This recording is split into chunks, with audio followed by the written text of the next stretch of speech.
media right now, and here with an expert, a strategist, a marketer, and an advocate, Lisa L. Flowers, the founder and president of Flowers Media Matters, and she grows businesses through social media marketing. So she helps you make millions and make billions out of social media. And we've been having a very interesting conversation. We're bringing it to a close now, and we would like to focus on a few issues. But she took a break to Cool FM during the news. You want to tell us what you guys talked about there?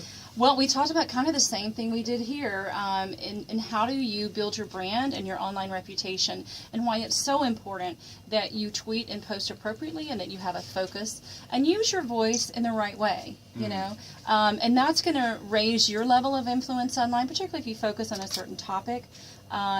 Follow the right people. When I follow someone on Twitter, I immediately go and look at their profile. I don't care who they are, and I see what were their last tweets, what were their last posts, or or pictures, or whatever Follow it is. with purpose. I do, exactly. And use Twitter List, which is, I think, an untapped market. Twitter Lists are very powerful in grouping people. So, for example, I've grouped everyone that I know in Nigeria, I've met in Nigeria, in a list on Twitter, and that way I can go immediately to them as part of their stream and see what they're up to. I don't have to go to each profile. And so that's one of the good ways to use Twitter. You know, I quickly want to talk about the fact that you made mention of the fact of posting appropriately. People think that delete is delete, when in fact somewhere on the internet we've all been led to believe is that it goes somewhere. If someone is serious enough about digging up something about you, they will can find you. So do you have rules, especially for businesses or people who, this whole brand things, are there rules about how they post? Are there rules about when they post, reactions? There's been a number of celebrities who've sort of walked themselves into controversy in recent time concerning the Gaza-Israel thing. Many people are not happy with how whatever stance the individual has taken. So do you give individual celebrities or brands certain rules in terms of their online presence and reputation? I would give everyone rules in that, you are what you tweet, or you are what you post. And so if it's not something that you would share with your mother or your priest or whomever, that's a lot. then you need to rethink that, unless that's your brand. If your brand is a raunchy brand, that's right, or controversial, then that's up to you. But you're absolutely right that nothing is forever except the internet. And that what you post online will never go away, even if you delete it or create a new profile. And indeed, just to add a thought to that as well, I mean, indeed, it just follows exactly with who you are and what you do. Take for instance, I'm a journalist, and as a trained journalist, you know that you need to comply with certain, you need to to have certain a ethics full and rules. ethics and rules, and you need to have a full grasp of issues and all of that. And I think most importantly, you want to look at the repercussions. Are you ready to deal with the backlash you're going to get? Are you ready to deal with, the responses and the diverse opinions of people and all of that? If you think you're not ready, I think it's that decision. You have to make that decision for yourself, to determine exactly what you want to do. What I love most about social media and new media is that it's complex, but it's also very simple. And if I go back to the points that you made earlier, that everyone should go home with, be a part of the conversation on social media, have a professional profile, and like we've said now, let your voice on social media, your profile, represent your true self and your true identity. Let people go on there and meet you, and then have a plan, engage as well, and then seek help. Seek advice from professionals where you can find. And then we've highlighted the opportunities for professionals. But the point that I said I would love for you to address when we come back is, and we see this a lot with social media trends and hashtags. People actually just go on Twitter and look for the trending hashtags, and just to get onto the conversation, they misuse it. Right? They just start hijack it. Yes, they hijack. But some people just want to be part of the the crowd. You don't want to be get on the conversation that is trending just for the sake of it. So back to the issue that Tolu raised earlier. On social media, you get people who are talking and saying a lot of things, but they're saying those things just to get more retweets and to get attention, more followers, and to get attention, not because they're really sold out or they have a buying into the idea or whatever it is that is being talked about. So with the Bring Back, and using that as a case study, hashtag Bring Back Our Girls, a lot of celebrities across the world, people who agree with me or disagree with me, who really do not care about what happens to the Chibok girls, but who just want to be a part of that, social media a storm or party in quote, and that for me is a problem. Yeah, I think that people use things for their advantage, and social media is a global conversation. And as with anything, people are going to use what's hot, what's popular, what's trending, whatever it might be, what tragedy, unfortunately, Yes. to use it for their own advantage. And that's where holding each other to standards, to saying, what are you doing? You aren't, you don't need to be part of that conversation, or that tweet was inappropriate, and holding people to those standards. One thing about hashtag Bring Back Our Girls was that it was a global movement in a good way for those that used it appropriately. Unfortunately, it hasn't brought those girls back. And that is still, in my opinion, a global issue and not necessarily a Nigerian problem that exists here as well as across the world as we watch the news today and yesterday in other parts of the world. But there's nothing wrong in talking. There's nothing wrong in starting out the keeping it conversation. right, keeping it going. Exactly. Right. So you don't want to stop. In the first place, talking about the issues brought about the sensitization and the awareness to make it global. I mean, we're having conversations based on religion in the U.S. over that hashtag. We are not we're a predominantly Christian country, and so we have conversations about religion. Well, why can't they do this? And for me personally, that's been invaluable in being able to talk with my coworkers, even my family, but as well as people that follow me on Twitter that, why do you care about us? I care about you because you're you, and because you're a human being, and you're just like the rest of us. Because in the end, all we want to be is successful people that raise our families and move forward from there. So the hashtag Bring Back Our Girls really hit home with a lot of us in the United States. We, in Washington and New York and San Francisco, had protests and walks and everything related to that. But it's not being forgotten. I mean, my Twitter profile and my Facebook profile still says Bring Back Our Girls on it. So Nigeria can't forget the power of having used that hashtag. It just needs to be revived, and they need a leader within the country to pick that up and come back to not just that situation here, but others as well. We have similar problems in the United States. There's human trafficking everywhere that you look.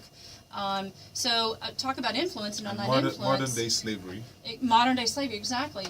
If you want online influence, find your passion. Find what really motivates you, what moves you, and start tweeting about that. And that's where those hashtags come in with Twitter. Or start a blog. Just have your voice online. And professionally, get your LinkedIn profile up to date and have a message behind it. There are tons of training online and classes online. The National Institute for Social Media, our classes, you'd asked earlier, we do classes online and in person. I have a feeling that we're going to make some strong headway into here and partnering with universities and organizations, whether it be executive coaching to be able to really help professionals focus on their brand and influence with those companies they work for or are trying to start. Next September 22nd, right here in Lagos, Demo Africa is going to be here. And that is the continent's entrepreneurs that are coming together. And guess what they're using to communicate with? Social media and hashtags. Exactly. It's really interesting when we talked about the Bring Back Our Girls. There have been two hashtags I've been following in recent times. I remember when the murder happened, the young boy, the university guy who killed his roommates, then went out, the son of a Hollywood producer. Yes. That hashtag Horrible. that was spurned from that was Not Every Woman. But then Huffington Post women, they have an incredible hashtag right now, and it's called What He Said to Me. And I've been following that hashtag because around the world, it started basically in the U.S., but what it has had women sharing their experiences of sexual harassment on the streets. And now it has sort of become a global thing because you have women from everywhere around the world using the hashtag What He Said to Me to relate their experiences of sexual harassment, and it can open up a discussion and make people understand that they're not the only ones who either go through certain situations or experience certain emotions. So I think the power of the hashtag can't be ever underestimated in terms of anything. That's true. And I wanted to ask you something about consistency. Now, we made mention, of course, as a professional organization or individual, be online, focus on one thing. But when it comes to consistency, how often, even if there's not so much interaction, if it's one of those slow days or slow weeks when you don't have so many customers or people wanting to engage with you, how often should you attempt to engage? If you're on Instagram, how often should you post? If you're on Twitter, how often do you tweet? Is there a rule for it? Well, there isn't a hard and fast rule, but however, when you're tweeting and posting, it's not always about you. Sometimes it's about asking questions for your customers. What are you hungry for? What's your comfort food? What do you miss from home? What foods remind you of this? I'm going with a restaurant because I'm hungry. Cafe Royale is right there. Trust me, great stuff. We had that the other day, which She is was asking fantastic. about why we don't have Starbucks in Nigeria. Yeah. I saw a Starbucks I van, which I tweeted- know somebody refurbished and brought. And I was like, are you telling me Starbucks? Then I realized, no, it's just Tokumba. But in having those conversations, as an example, when I was coming here to plan some business meetings and dinners, that's what I use is social media. So if you don't have a Facebook page or you're not on whatever platform, I can't find you. Yeah. Tourism could be increased in many countries, including Nigeria, by simply embracing what those tourists are using for communication. In my case, it's social media. I go online to find opportunities, but as well as food and how to get places and stuff. For social media to really be effective for business owners, you have to be committed to it. And this isn't hours a day. This isn't even hours a week. Once you decide which platform you're going to use, once you have a goal in mind, and once you have a plan, it takes minutes a day. Especially if you're using your mobile phone. You can do it while just standing there in line for something, or this traffic, as an Massive. example. You've Even though seen you the shouldn't use traffic. it while driving. You shouldn't use your phone while driving. I've been stalking Subway, and I literally started my personal hashtag, Subway come to Nigeria. I do not my understand why they're not goodness. here, so I'm starting a personal campaign to bring Subway to Nigeria. I got you. All It'd right. be nice. know. I think I need to start one as well to bring Starbucks to Nigeria. To bring Starbucks. There's money here. Yes. There is money here, and we hear all the time about, we don't have this and we don't have that in the U.S., for example. And I come here and I'm like, look what these people are doing with much less.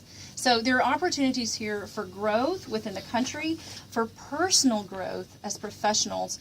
I was in Malaysia earlier this year, all again part of social media, attending their social media week. Social media week will happen here again in Lagos, and then it happens all over the world twice a year. But start your own hashtag. If you have an event that you're planning, if you have a sponsor that you're trying to get, that could be something you add as part of that value-added package for that business owner. If you're an event planner, if it's a wedding, you could have a hashtag for your wedding. It could be Lisa Nelson Wed or something like that hashtag, or having a baby, something like that. So not me, I'm not having a baby. Unfortunately, we have to let Lisa go now. Thank But she is. Just quickly. Yeah. I mean, Lisa has gone on a plane to come to Can you do Nigeria. this in 15 seconds? Okay, Lisa's gone on a plane to come to Nigeria because of social media.